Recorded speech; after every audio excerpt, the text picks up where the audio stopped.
Rusia akhirnya benar-benar menyerang Ukraina. Presiden Rusia Vladimir Putin mengumumkan hal itu secara resmi sejak tanggal 24 Februari lalu. Serangan Rusia dimulai dengan ledakan di sejumlah kota-kota di Ukraina, termasuk Kyiv, Odessa, Kharkiv dan Mariupol. Hingga saat ini, ketegangan masih berlangsung. Dulu, sebenarnya Ukraina dan Rusia saudara, namun pemimpin Ukraina yang sekarang lebih dekat ke barat dan ingin menjadi bagian NATO. Padahal, ketika Perang Dingin terjadi sebelum tahun 1990-an, orang-orang Ukraina dan Rusia bersatu dalam sebuah negara federasi bernama Uni Soviet, negara komunis yang kuat di zaman itu. Uni Soviet, setelah Jerman kalah dan Perang Dunia Kedua selesai, memiliki pengaruh di bagian timur Eropa. Tak heran jika negara-negara di benua Eropa bagian timur juga menjadi negara-negara komunis. Pada tahun 1991, Uni Soviet dan Pakta Warsawa bubar.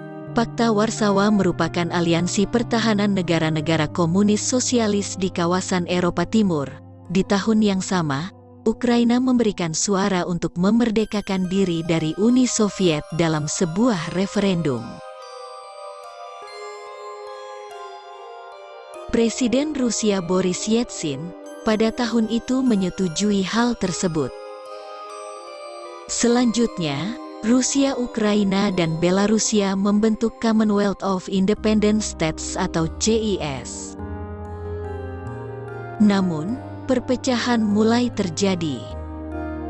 Ukraina mencurigai bahwa CIS adalah upaya Rusia untuk mengendalikan negara-negara di bawah kekaisaran Rusia dan Uni Soviet. Pada bulan Mei tahun 1997, Rusia dan Ukraina menandatangani perjanjian persahabatan. Hal itu adalah upaya untuk menyelesaikan ketidaksepakatan. Rusia diberi izin untuk mempertahankan kepemilikan mayoritas kapal di armada Laut Hitam yang berbasis di Crimea, Ukraina. Rusia pun harus membayar Ukraina biaya sewa karena menggunakan pelabuhan Sevastopol. Hubungan Rusia dan Ukraina memanas lagi sejak tahun 2014. Kala itu, muncul revolusi menentang supremasi Rusia. Masa anti-pemerintah berhasil melengsarkan mantan presiden Ukraina yang pro-Rusia, Viktor Yanukovych. Kerusuhan bahkan sempat terjadi sebelum berdamai di 2015 dengan kesepakatan Minsk. Revolusi juga membuka keinginan Ukraina bergabung dengan Uni Eropa dan NATO. Hal itu membuat Putin marah karena prospek berdirinya pangkalan NATO di sebelah perbatasannya. Hal ini juga didukung makin eratnya hubungan sejumlah negara Eropa Timur dengan NATO, sebut saja Polandia dan negara-negara Balkan atau Eropa Tenggara. Saat Yanukovych jatuh, Rusia menggunakan kekosongan kekuasaan untuk mencaplok Crimea di tahun 2014. Rusia juga mendukung separatis di Ukraina Timur, yakni Donetsk dan Luhansk, untuk menentang pemerintah Ukraina. Isu serangan bergulir sejak bulan November tahun 2021. Sebuah citra satelit melihat penumpukan baru pasukan Rusia di perbatasan dengan Ukraina. Negara Barat yakin Moskow memobilisasi 100.000 tentara bersama dengan tank dan perangkat keras militer lainnya. Intelijen Barat menyebut Rusia akan menyerang Ukraina. Di bulan Desember, Presiden AS Joe Biden memperingatkan Rusia tentang sanksi ekonomi Barat jika menyerang Ukraina.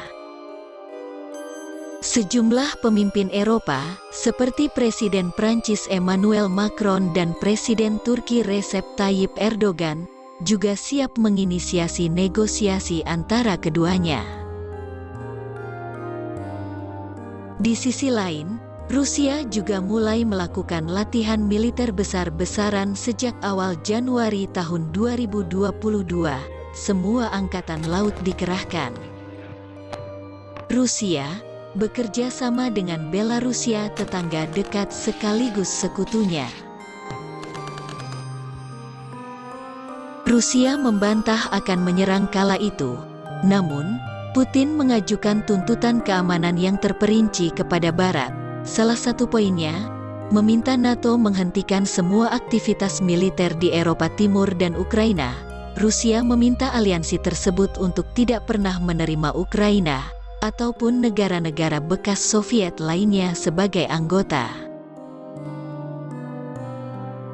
Duta Besar Rusia untuk Indonesia, Lyudmila Georgievna Vorobieva, mengatakan, Rusia tidak pernah berniat menyerang Ukraina. Ia menyebut isu ini muncul setelah dihembuskan AS, NATO dan para aliansinya. Semua histeria yang terjadi antara Rusia dan Ukraina telah ditargetkan untuk mengalihkan isu dari keamanan negara kami terkait Federasi Rusia. Kami melihat ekspansi NATO yang telah berjalan selama 30 tahun lebih, dan kini infrastruktur NATO makin dekat ke perbatasan kami, jelasnya dalam wawancara kala itu. Pada situasi ini, Ukraina hanya dijadikan alat untuk mengobarkan informasi perang terhadap Rusia. Sementara negara kami tengah mengupayakan diplomasi, pihak Barat terus mengobarkan informasi perang dan menciptakan ketegangan di perbatasan Rusia-Ukraina.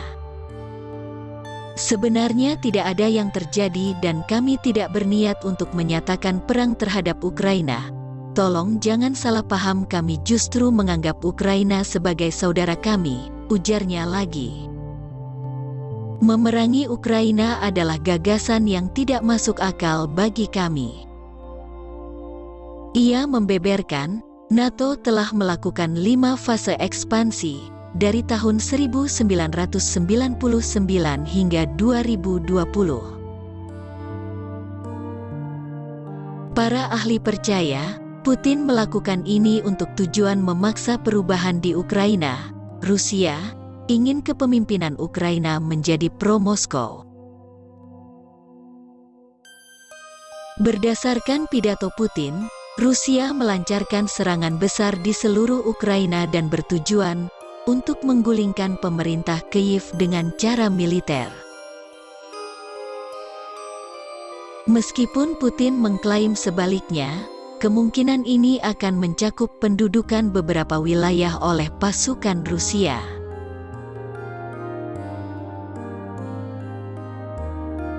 Dikutip dari CNN International, dalam sebuah esai panjang yang dimuat Putin di Juli tahun 2021, ia sempat menyebut Rusia dan Ukraina adalah satu orang. Barat telah merusak Ukraina dan menariknya keluar dari orbit Rusia melalui perubahan identitas yang dipaksakan.